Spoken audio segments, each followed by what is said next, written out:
All right, so last Friday, October 16th, 2020, Hasbro dropped a bombshell for Transformers fans for their Pulse Fan First Friday. So, very interesting reveals. Here are my thoughts. First up is the gift set or box set of the Revenge of the Fallen Devastator. It is the Constructicon 8-pack gift set, and to me, this is probably the worst bit of their Fan First Friday because it's essentially the same bunch of figures that have been slightly repainted with some battle damage, with some dirt and dust here and there. And what's worse is this thing. You see this?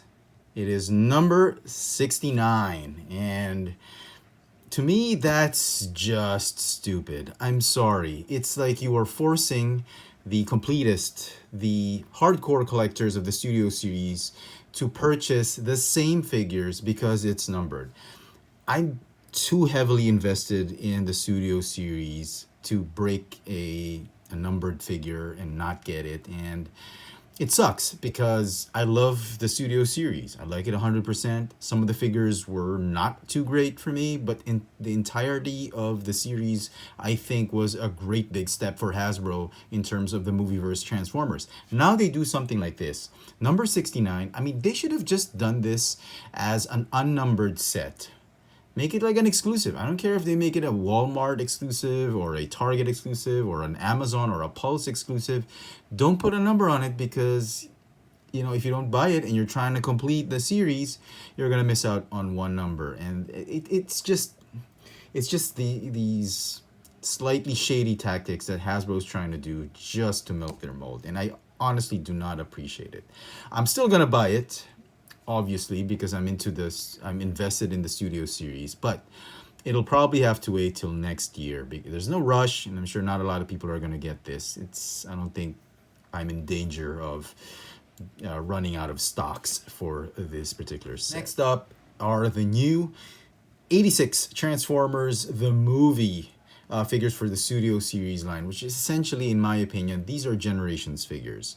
And I think, this is my opinion, Hasbro has a limit or a cap on the amount of characters they can release for a particular subline, like for Kingdom, for Titan's Return, for Siege, for Earthrise, for Power of the Primes, and whatnot. So they're limited to a few waves, and each wave will have a bunch of characters, and there's not enough space. There's not enough waves to release all the figures they want from the Generation 1 toy line in the modern updated version. So they found a way to sneak these figures in through the Studio Series line. They're trying to release the figures in the same year, but under a different line. And I think it's brilliant. I think it's a great excuse to release more figures because there's really no logic here since we've got the Alicon, we've got Cyclonus, all in the War for Cybertron trilogy, and yet we have some of the main characters here in the Studio Series. So I think that's great. I'm not complaining about it, and I think it's a great way to actually cross-sell to Studio Series fans, and Studio Series fans cross-selling to the War for Cybertron trilogy fans. So it's great. Brilliant. Good job, Hasbro. Now on to the figures. Hot Rod, a Voyager class figure. I was surprised that he was such a big character. I was expecting him to be Rodimus Prime as a Voyager class or a Leader class, but he is Hot Rod. And I think it's a deluxe class figure, but there's just way too many bits like accessories and extra plastic on the figure that Hasbro decided to repack it as a Voyager class figure just to justify the price point, because if they pack this as a deluxe class figure, I think they'd be losing money.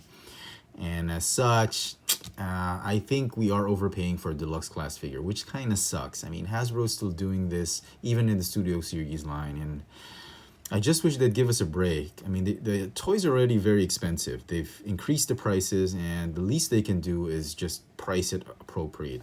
I really think it's a deluxe class. Look at even the height. I don't know. Probably a big deluxe class like Ironhide or something like that, but we'll see. I am happy that we're getting an updated hot rod. Just sucks that it's a more expensive price point. And then we've got Cup. This one I wasn't too sure. It's okay. It's definitely a big improvement from the Titan's Return and the Legends, the Takara Tomy Legends Cup. It definitely looks a lot more like the movie, but he still kind of looks too clunky. I was expecting a little bit more accuracy with this figure, but we'll just have to wait and see till we get the figure up close and personal. The alt mode looks great. It feels like a retool of the Titan's Return, but you know, I'm gonna reserve my opinion and wait and see till I actually have the figure. Very cool, nice blaster, nice head sculpt actually. I was very impressed with that head sculpt. And then we have Scourge. This one was actually pretty good. Hardly anything to complain about Scourge. It's probably going to be retooled into the sweeps. We'll probably get the sweeps as a 3-pack. Nothing too much to complain about this one. Actually very impressed with this figure. He'll look great with Cyclonus when we get Cyclonus from the Kingdom line. And by judging from the images we've seen, the transformation looks pretty neat. You see that the head sitting on the cockpit, which is how it was in G1. And then Jazz. This is a figure I've been waiting for because we've had the Reveal the Shield Jazz, we've had the Power of the Primes Jazz, which were good figures in their own regard, but not entirely the Jazz, the Generations Jazz we all need. And this is a big step towards that. And from the looks of things, it's looking pretty nice. Robot modes, aesthetic-wise, looks great. Some hollow spaces here and there. But judging from the images and the transformation, I can surmise that the transformation is very akin to how he transformed in G1. And you look at the alt mode, it's not too accurate to the G1, but it is very, very close. It's not super, super accurate. That's what I meant. But this is as good as it gets, folks, I think. And I think Jazz is going to be the most popular figure in the entire line because collectors are just really aching for a new updated Jazz. Very nice. This is probably the figure I'm looking forward to the most. I hope it does not disappoint. And then we've got Blurr. Blurr, oh man. I don't know. I'm sorry I'm prejudging the images, but it looks to be the worst one in the lot. And they had an opportunity to update the Titan's Return Blurr because Blurr was never a Headmaster. He was a Target Master. That I'm pretty sure of, I think. Yeah, I'm pretty sure he was a Target Master because my next door neighbor back in the day had a Target Master Blurr and I was so jealous I couldn't get one. And aesthetically, the colors look great. Proportions are okay, but there's this huge kibble that they never got rid of with the Titan's Return mold. And I think it looks to be just a heavy retool of the Titan's Return Blurr, much like Cup. And instead of a Headmaster, they put the head on permanently, and that's why he still has that kibble. The engineering is probably very similar to the Titan's Return Blurr, and it sucks because this is a Studio Series line. It's a premium line for movie figures, and Hasbro had a fantastic opportunity to really give us an excellent Blurr figure, and I think they're going to drop the ball on this one. Again, I'll reserve my final judgment when I actually get the figure, but on initial pictures, I have this strong feeling I'm going to be disappointed with this figure. Well, it looks terrific though. I mean, yeah, no complaints from me here. Now on to Grimlock. Grimlock is, I think, a close second to Jazz. I think that's going to be very, very popular. The colors look absolutely terrific. Robot mode looks so much like how he looked like in the cartoon, except for a few panels here and there. But this, again, as I mentioned, this is a Generations figure that they're just packing into the Studio Series line. I think this is a terrific looking Grimlock figure, except for a bit of paneling here and there. He looks so much like he did in the cartoons and in the movie. And judging from the images we're seeing right now, the transformation looks to be very, very similar to how he transformed in G1. Probably a bit of some masterpiece engineering, but it looks terrific. He even has This blaster, it's so G1. A few comments I have on the figure. He's missing his sword, obviously. And this wheelie figure. The wheelie figure looks to be a statue. I'm not sure. There's probably some ball joints on the hips and on the shoulders and the neck, but that's it.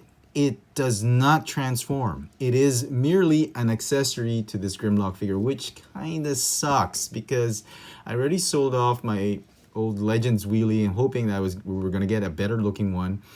But it looks to me like that figure's value will just appreciate and people are still going to go after that because this wheelie does not transform.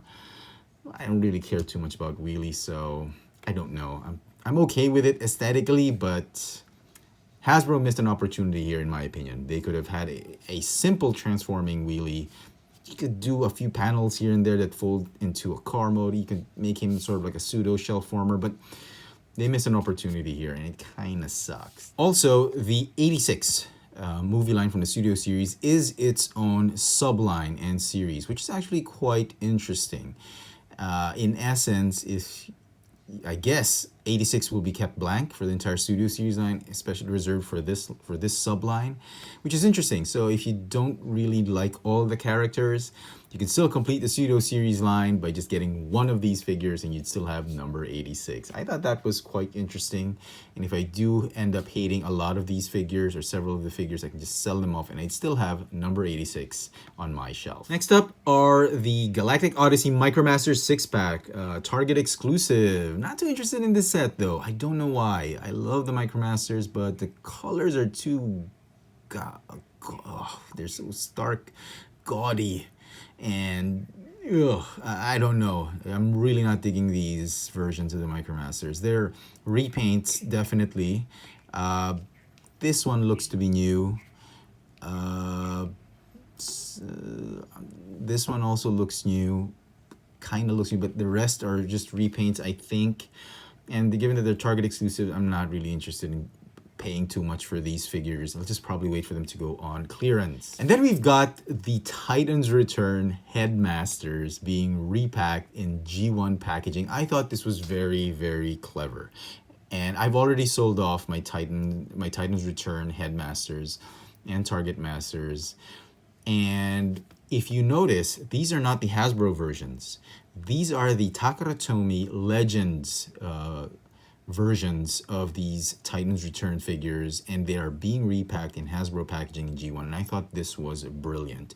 This was a nice way of releasing the Japanese import exclusives under the Hasbro release, as a Hasbro release, and I thought this was great. Also, these new packaging, these so nostalgic packaging, I'm totally down with this. And I don't think I had Chrome Dome. I don't think I had the Legends Chrome Dome, so this is great. I'll probably be getting all of these guys. Even Hardhead. I never got the Takara Tomy version. I did get the Brainstorm, and I can confirm this is, I think, the Takara Tomy version, if memory serves me right. So I think I'll be getting all of these guys. 1, 2, 3, 4 of them. And if this becomes a successful line and a lot of people get it, I think we'll be seeing the rest of the Headmasters and Target Masters down the road, down the line, packed in these G1 boxes, G1 packaging.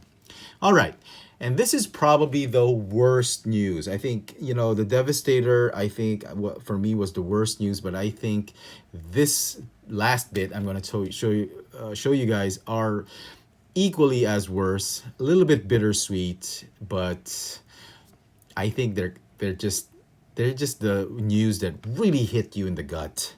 Thank you, Hasbro and Takara Tomy, for giving us Runabout, the repaint of Runamuck. Great, great figure, great looking figure. So happy we're getting this. Equally happy that we are getting Thrust, the last member of the Coneheads, but I am, again, so frustrated because they turned these into Target exclusives.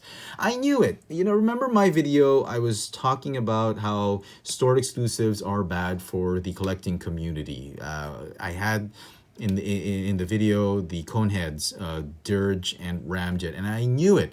I was begging Hasbro not to turn Thrust into an exclusive, and I said, just my luck, Thrust is going to be an exclusive, and ayan, nagdilang anghel nga ako. Naging Target exclusive si Thrust. Thrust! This is so frustrating.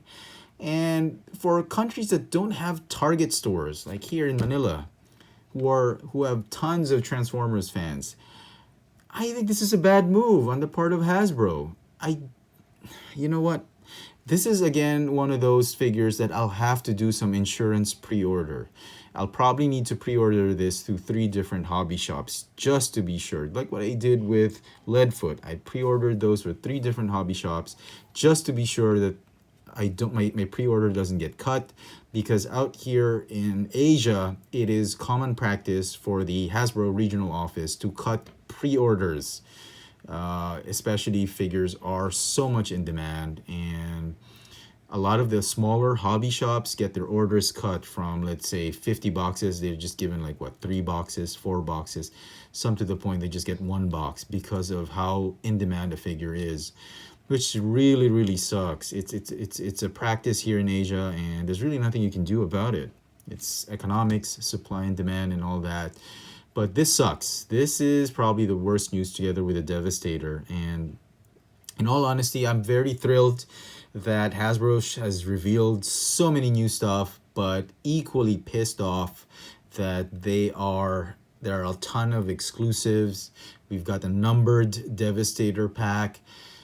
Lots of disappointing things, and with that, I honestly think this was an epic fail at a certain regard, in a certain level. It is an epic reveal, and at the same time, an epic fail for me. And I just wish Hasbro would stop doing this. Just, the customers are always right. We are your #1 fans.